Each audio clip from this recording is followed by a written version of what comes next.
ayon po dito sa Bilyonaryo News Channel, eto daw pong si dating House Speaker Martin Romualdez, Congressman Atayde, dating Senate President Chis Escudero, Senator Estrada at Senator Villanueva, pasok daw po mga kababayan sa listahan ng ICI sa travel watch list or sa lookout bulletin. Mga kababayan, ibig sabihin, binabantayan po sila. So ngayon, eto, pakinggan po natin itong nakita nating balitang ito galing po sa Bilyonaryo News Channel mga kababayan at magugulat kayo dahil may nakita po tayo dito.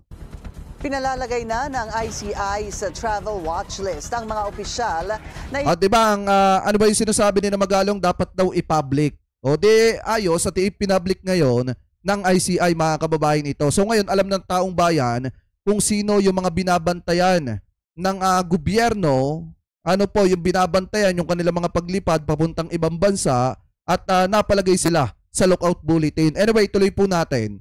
Dinadawit sa flood control scandal. Obligado na ring dumalo sa pagdinig ng komisyon si dating ako Bicol Party List Representative Zaldico. Yan ang agenda report ni Elijah Bonzo.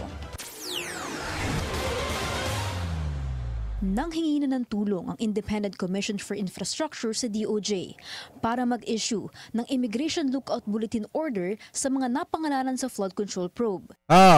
Sa isang dokumento mula kay ICI Executive Director Brian Hosaka, makikitang kabilang sa listahan sina dating House Speaker Martin Romualdez, Quezon City Congressman Arjo Atayde at Senators Chis Escudero, Jinggoy Estrada at Joel Villanueva. Kabilang din sina dating Senador Bong Revilla at Nancy Binay, Commissioner Mario Lipana at ilang district engineers.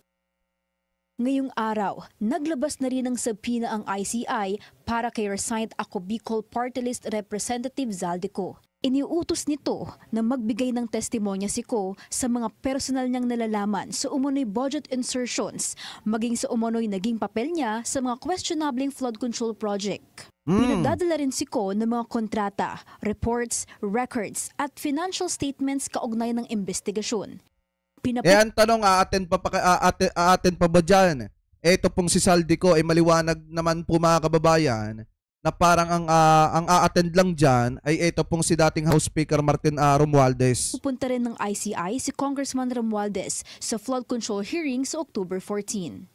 Ngayong araw, nakatakdang ipagpatuloy ang ICI hearing ni former DPWH Undersecretary Roberto Bernardo pero na-postpone to October 15. Ayon sa ICI, nanghingi ng karagdagang panahon si Bernardo para makapaghanda sa pagpapatuloy ng kanyang testimonya. Para sa agenda, Elijah Bonzo, Billionaire News Channel. Diba mga kababayan, kung titingnan nyo, may mga inilabas pong pangalan dyan na napalagay mga kababayan sa lookout bulletin. Ibig sabihin, ito po yung mga binabantayan po ng ating gobyerno kasi baka mamaya umalis po ito ng Pilipinas at pumunta ng ibang bansa tapos doon na magtago.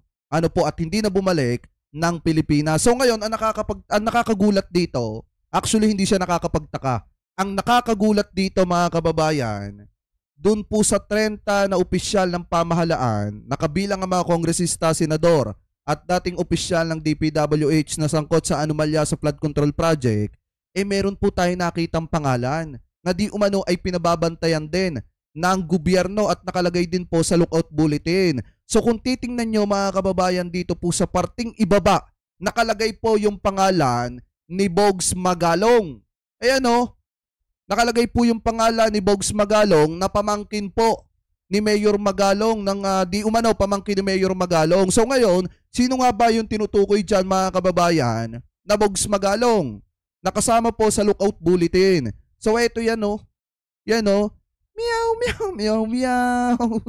Ayan Diba sabi nga dito sa nag-post magtiyuhin pala Mayor Benji Magalong, public servant, sana unahin mo imbestigahan yung binabanggit ni Miss Sara Diskaya na kamag-anak mo pala Mayor Pilipinas Bogs Paldo. Ayan Bugoy Magalong. Diba kasama si Mayor Magalong mga kababayan. Kaya pala gano'n na lamang yung pagdadrama. Ano ba yung sabi ni Mayor Magalong? Dapat po kasi pinapublic yung dapat po kasi ganyan-ganyan. Anong ginawa po nila? Itinago po nila. Tapos inaakusahan po ako nila ng Ano gusto nila palabasin? Kurap ako? Eh, dyan tayo mag-aaway. Diba, ang dami pa mga pinagsasasabi. Tapos, makikita natin mga kababayan, ganito pala. Ayan o, nakalagay pang ilan na, kasi 30 daw eh. O di pang 27 po, yung kanyang pamangkin na si Bogs Magalong mga kababayan sa listahan ng pinababantayan ng gobyerno na nasa lookout bulletin. Ayan, sabi nga dito, wait lang, sabi dito, kaya pala hindi na umalis si Magalong sa Manila at umiiyak dahil daw binastos siya, haha, binastos daw siya. Alam nyo kayang nag-resign si Magalong, akala niya iimbestigahan siya. Kaya nga po di ba?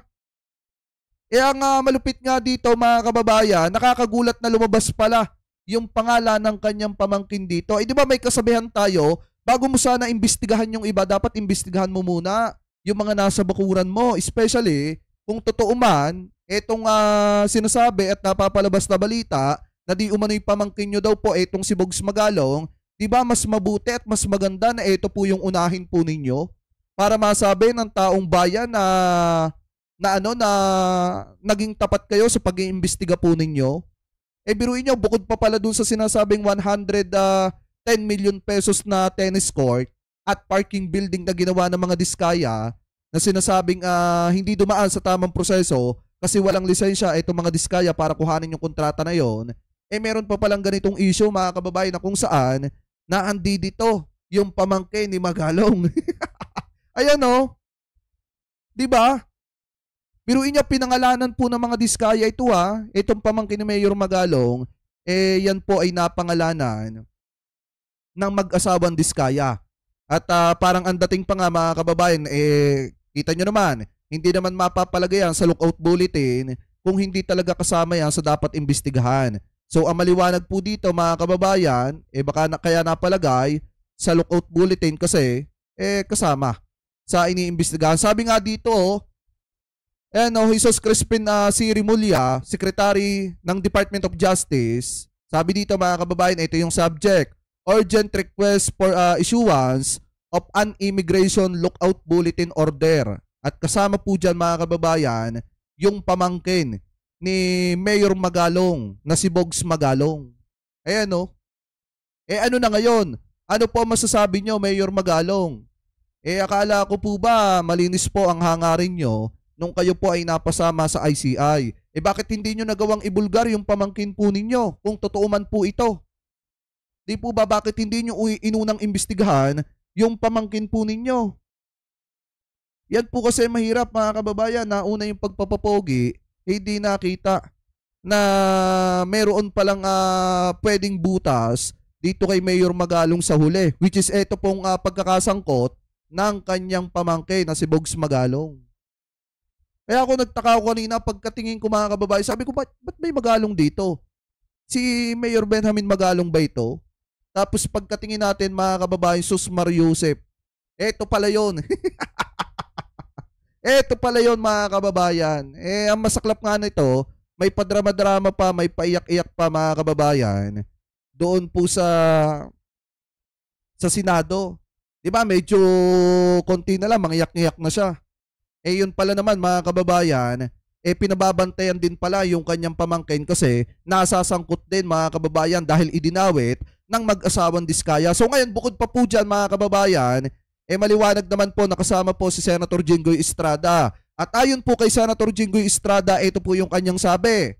Binaliwala ni Senator Jinggoy Estrada ang pagkakasama ng kanyang pangalan sa hinihiling na Immigration Lookout Bulletin Order or etong ELBO kaugnay ng umano'y irregularidad sa mga flood control project. Giit ni Estrada, hinarap niya noon ang mga kaso niyang plunder at hindi siya tumakas, kaya't lalo raw ngayon na wala ni katiting na ebidensya laban po sa kanya. Yan po yung sabi mga kababayan ni Senator Jinggoy Estrada. Ito nga sa quote-in-quote niya mga kababayan, kung yung unang mga kaso ko na plunder ay hinarap ko at hindi ako tumakas, ngayon pa ba na wala ni katiting na ebidensya laban sa akin? May katawiran nga naman. Kung tutuusin, ito pong si Senator Jinggoy. Pero sana hanggang sa huli mga kababayan, mapanindigan niya po yang kanyang sinasabi na hindi po siya tatakas. Kasi sa totoo lang, napakabilis po gumalaw ng ating gobyerno ngayon. Siguro expected na ng ating gobyerno na baka mamaya pagka lalong lumalim yung investigasyon at napatunayan na sangkot talaga itong mga ito, maliwanag mga kababayan na baka magtakasan itong mga ito at tularan ito pong ginawa ni Saldico. So ngayon, ang maliwanag dito mga kababayan na nakakagulat din, talagang may kamag-anak pala ni Mayor Magalong na sangkot sa maanumalyang flood control na pinangalanan ng mag-asawang Diskaya. Kaya ngayon ay nakalagay sa lookout bulletin, pinababantayan. Which is mga kababayan, ito pong si Bogs Magalong. Pamangkin daw di umano ni Mayor Benjamin Magalong. Yun ang nga sinasabi ko mga kababayan. Paano siya mag-iimbestiga kung mayroon pala siyang dapat imbestigahan pero hindi niya po inuuna? Ano po? So ngayon, kayo mga kababayan, ano po masasabi niyo po dyan na kung saan binababantayan na po yung mga pangalan na nabanggit na kung saan mga sangkot di umano sa maanumalyang flood control, kabilang po itong dating House Speaker Martin Romualdez, sina Saldico mga kababayan, kasama rin, at ito pong yung mga senator, kasama itong si Senator Jingo Estrada at Joel Villanueva. So ano po masasabi nyo? Hingil po dyan mga kababayan, comment below na lamang po kung ano pong ang comment at opinion po ninyo hingil po sa topic na yan.